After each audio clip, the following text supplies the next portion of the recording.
Yeah? Yeah. All right, my number 9 is a game called Bulkhead on the Xbox 360. It's another indie game. The cover art, the box art, or whatever you want to call it, on the indie game menu, it was really glossy. There's like a cyborg in a crash helmet with a huge gun, and there's like purple tinged space in the background. It looked like an 80s movie action cover. I was like, that looks Crash like helmet.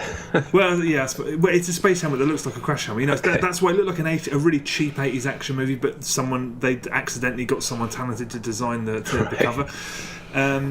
And it started. It's an indie game, as I said. It started, and I was like, wow!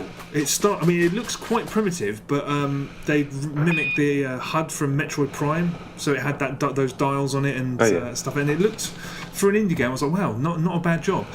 It's just you're supposed to hunt for these. You're on this space station, and you're supposed to hunt for these artifacts. I could never find any. There's bots running around. It's just like an empty, barren space station arena thing where Is it first person? Yes, yeah. There's online multiplayer as well, though. You know, good luck trying to find a game. Although I shouldn't really say that because I didn't try it on multiplayer. But yeah, I couldn't find any of these collectibles I was supposed to be looking for. All of the rooms look the same. These bots bob into view and they try and kill you. There's no collectibles, so like they'd shoot you a load of times and then you'd have no health, and it would just flash up no health permanently there, and you couldn't get rid of it.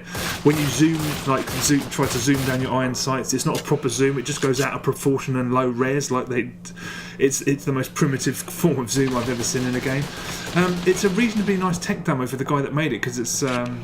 It does at first look wow, but I mean, just as a game, no. Ugh. It's so old school and low rent that the game is just not fun to play. Although impressive, sort of technically. 80 points. I believe so. Yeah. I'll avoid that one. Do that.